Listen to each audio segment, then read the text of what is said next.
Siona God, hello all. Oshisahi, good evening, Wado. Thank you for watching. So this is day 22, part A, and I believe we may get through it, but may not. We're almost done with the book. I had no idea. A majority of this that's left is notes. So that's pretty cool. Reaching conclusions after the fact is not the same as taking sides before the facts, even if those conclusions reflect credit or discredit on different individuals or groups to differing degrees. The historian is the agent of the reader. That is whose side is supposed to be served, and it is a conflict of interest to set out to serve some other cause while pretending to be informing the reader. Oh yeah. A hypercritical view of one's own society or civilization may express a sense of personal guilt for the undeserved good fortune of being a member of a society whose economic, political, and social benefits far exceed those available to other people of no less merit, who happen to live in other kinds of societies or in a different social setting within the same society. Wanting to line up on the side of such people may be a generous impulse, but it can also be a dangerous self-indulgence. Such moral partisanship is unlikely to do much good to those unfortunate enough to be born without the social and cultural prerequisites for prosperity or freedom. Oh my gosh, that makes me think of a story that came across my Instagram from that Texas Cop 2.0 or something like that, about a white lady who helped a black man, and the black man, when she was younger, murdered her mother in their home. He was sent to prison, and she wrote him hundreds of letters, instantly forgave him, and then subsequently wrote the hundreds of letters, appeared at his parole board hearings, meetings, whatever those are called, and was a huge advocate for his parole. He gets paroled. She then lets him stay in the newly renovated home that he killed her mother in, and then provides him with employment. In 2020, now I don't know the years that he gets out and then he kills her, right? I don't know how long lapsed between that, because he does kill her. I just gave you the spoiler. But anyways, in 2020, there was a dispute over stolen or missing money, excuse me, and he killed her in the home that he then years before or decades before killed the mother. So radical forgiveness, like, come on. And was that white guilt? I have no idea. I don't know. Was that a testament to her faith? Was she like a extremist in the faith department or something? I have no idea what motivated her to do that. So all this stuff, you know, is cool in theory, but literally, no, don't do that, you know? Anyway, whatever chances such people have of acquiring the missing ingredients for their own advancement are reduced to the extent that their problems are misdiagnosed as the sins of other people rather than things that they themselves lack. Right. Even if they lack those things for reasons beyond their control. Exactly. Often the things they lack can be acquired sooner and more extensively than they can either reform other people. Oh, I just was talking about that. Or get the society as a whole to provide for them through a redistribution of existing wealth, what they are capable of producing for themselves through an upgrading of their own productivity. Moreover, rising productivity adds to the net wealth in the society and the world, which is more likely to gain the respect of others as well as self-respect than our reiterated pleas or demands for a share of what others have created. Exactly. If you earn it yourself, you have more pride, right, in what you did versus getting that handout. Because you see, like, when they release those stimulus checks, what are they doing? They're not putting it towards debt. They're buying the TV and the couch, and or going on a vacation or doing whatever it is, as opposed to seeing that as a, oh my goodness, now I can pay this off or pay this towards that or whatever. Looking at history as a matter of taking sides encourages the collectivization of people, not only as of a given time, but also over time, so that quote-unquote Germans or quote-unquote Czechs, for example, become intertemporal abstractions. This creates not only intellectual problems, but even more painful and sometimes catastrophic practical. Let me see. I'm going to make sure I didn't miss. Oh, yeah. Okay, good to go. Practical problems in the real world, for example, the confiscation of the lands of Czech nobles who revolted against the Habsburg Empire in 1620 meant a transfer of vast amounts of land to people of German ancestry, a process which leaders of the newly created nation of Czechoslovakia after the First World War sought to reverse in the name of quote-unquote social justice, so as to put, in quotes, put right the historic wrongs of the 17th century, end quote. Obviously, no one from the 17th century was still alive to be either punished or rewarded, so Germans and Czechs were being conceived of as intertemporal abstractions, and the reversal of historic wrongs was to be done with flesh and blood people alive in the 20th century. Both Germans and Czechs went through horrible and murderous traumas over the next several decades as a result of events set in motion to reverse what happened 3 centuries earlier. These traumas included the dismemberment of the country as a result of the Munich crisis of 1938, provoked by the embittered German minority that had been discriminated against within Czechoslovakia. In the name of quote-unquote social justice, and then after the Second World War, massive and brutal expulsions of Germans from Czechoslovakia, with losses of lives by the tens of thousands. Both Germans and Czechs in the 20th century ended up far worse off than in the 17th century issues. If 17th century issues had been left in the 17th century. The confusion of intertemporal abstractions with living flesh and blood human beings has by no means been confined to Czechs and Germans, or even to people under the hypnotic sway of demagogues. A very thoughtful book about various Asian countries, for example, noted the lack of remorse among those Japanese who committed hideous atrocities against defenseless people in the lands they conquered during the Second World War, but added, in quotes, the United States, after all, has never formally apologized for enslaving Africans, invading Mexico and Canada, stealing Texas, colonizing the Philippines or Guam, or carpet bombing Vietnam, end quote. The distinction between living flesh and blood Japanese military veterans who personally committed atrocities and an intertemporal abstraction of Americans committing various acts over a period of centuries was simply ignored. Intertemporal abstractions not only facilitate taking sides, such abstractions can also facilitate moral equivalence, such as that between people who committed atrocities against the defenseless and those whose only offense is being born descended from people who committed evil acts in the past.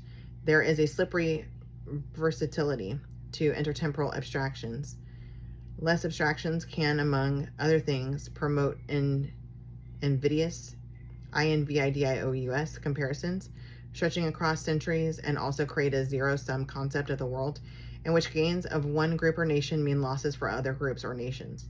It can also promote a dog in the manager mentality, in which the good fortune of others is a grievance to be prevented or avenged, whether or not that good fortune can be shown to have produced any ill effects on others.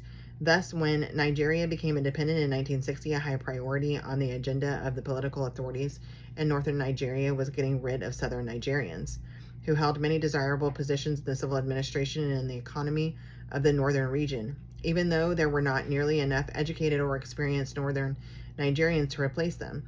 The southern Nigerians were nevertheless forced out, even when this left vacancies that had to be filled with European expatriates. Resentment of better educated or more entrepreneurial groups has been by no means peculiar to Nigeria. Such groups have been targeted, expelled, or forced to flee for their lives from countries in Europe, Asia, Africa, the Caribbean, and the South Pacific, not to mention black ghettos in the United States. In many cases, those who forced them out have suffered economic devastation afterwards from the loss of the skills, talents, experience, and businesses of those who departed. After the expulsion of the Moriscos, Moriscoes, from 17th century Spain, a bishop who had favored that expulsion nevertheless asked, in quotes, "Who will make our shoes now?" It was a question, or end quote, it was a question that might well have been asked before the expulsions, and the kind of question that might well be asked by others with a dog in the manger view. Dog in the manger view. I don't know if I said manager before, but anyway, it's manger, M-A-N-G-E-R. I don't know, manger, something. I've never heard of that expression before, but anyway. One of the consequences of looking at the study of history as an occasion for taking sides rather than seeking the truth is that this taking sides has often led to a twisting of events to produce the desired condemnation of the other side. More fundamental than a twisting of particular events, however, has been a general forcing of historical episodes into a preconceived pattern based on an ideological version, even when that requires turning historical figures at the complex circumstances in which they acted into editorial cartoon characters in a cartoon world. Another consequence of the taking sides perspective is that many then see strong group solidarity as a prerequisite for the victory of the side they have chosen. But where the advancement of the group is not seen as axiomatically, AXIOMATICALLY, taken the form of victory over some other oppression group, it cannot be assumed a priori that, or is it priori or priori? I don't know. I have to look that up. PRIORI, that the benefits of solidarity exceed their cost. Groupthink does not always lead to wiser decisions than what emerges from a clash of differing individual ideas from within and beyond the group. More dangerously, group solidarity often means letting the lowest common denominator shape the culture and life within the group and determine the direction of its future. This can range from Black students being accused of quote-unquote acting white for being conscientious about their studies to automatic criticisms of police actions against rioters or criminals. These are self-inflicted wounds that can jeopardize the whole future of a people. Exactly. And yesterday, or whenever I said it, I believe it was yesterday, when I said, do you have to like remove race out of the equation, right? And think, does this track, does this make sense? Does this add up? Whatever it is. For example, you cannot say that you don't want to be discriminated against and then discriminate against another group. Like, you can't be hypocritical like that. You can't have your cake and eat it too. That's what you're being, like what you're accusing white people of doing. You can't do those things yourself, right? So that means talking about other people in certain ways. Like, I saw something that came across my Twitter feed today, and it was talking about how this Black man was going viral for saying that Black kids that he's around, his children and their friends and all that, will never be around white people without a chaperone. They won't ever be there without, like, by themselves. Okay? He won't allow it. Now, if you flip that and say, white people will never be around Black people by themselves, right? Ever, right?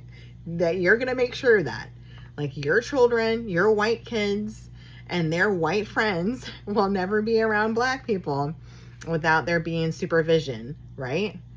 Think about that, right? You would be doxxed so quick. Your house would be burning. Your building, your employer's place would be just like windows smashed in or whatever, vandalized and all of that. But nothing's happening because this Black man says that, right? I'm not saying white people should go and burn everything down. What I'm telling you is there's a double standard. And if you feel that you have like this guilt because of the things that Black people have gone through and stuff, then you've fallen hook, line, and sinker for everything that they've spewed in the media, right? And social media, TV, all that kind of stuff, movies, you've just fallen for it. You've been brainwashed with it. And it's sad. So sad. Anyway, repudiating criminals whose principal victims are members of their own group is imperative in casting aside counterproductive aspects of the group culture and be essential of the group culture can be essential for advancement. Contrary to popular belief, highly successful groups do not, in quotes, all stick together, end quote. The history of such groups as the Jews, the Lebanese, the overseas Chinese, and others clearly belies, I don't know, BELIES, this belief. Definitely not bellies, sorry. Chinese American leaders, for example, at one time urged San Francisco policemen, mostly white, to crack down on young Chinese hoodlums and gangsters, including administering, in quotes, curbstone justice, end quote, with vigorous use of billy clubs. Moreover, some elements within the Chinese American community apparently took their own actions, for the bound and gagged bodies of some of these criminals were found floating in San Francisco Bay. Group-wide solidarity that includes hoodlums and criminals means absorbing enormous cost imposed on the rest of the economic community, not only directly as victims of crime, but also indirectly when businesses and jobs flee the community, leaving an economic wasteland. Chinese American leaders were particularly sensitive to this possibility because much of the prosperity of the Chinatown area in San Francisco depended on its remaining a place attracting large numbers of tourists.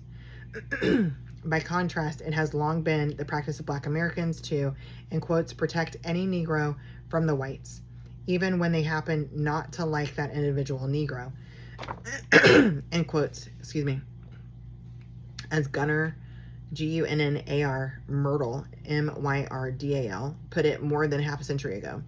Such tendencies have only increased since then.